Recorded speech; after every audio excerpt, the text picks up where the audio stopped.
डिझेलसाठी शेतकऱ्यांना सातबारा दाखवण्याची अट पेट्रोल पंप चालक सांगतायत। ही अत्यंत वाईट घटना आहे। सातत्याने या प्रकारची प्रतारणा ही शेतकऱ्यांची होते आहे।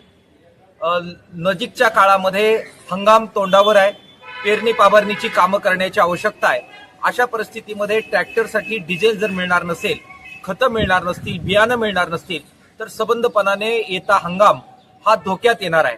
कृषी मंत्र्यांनी याबाबतची दखल घेतली असली आणि मुख्यमंत्र्यांनी सुद्धा सबंध हंगामाच्या तयारीसाठी बैठक घेतलेली असली तरी सुद्धा ग्रामीण पातळीवर या बाबतीमध्ये पुरेशा प्रमाणात गांभीर्य प्रशासनाला आलेलं नाही, हेच यातून दिसतंय।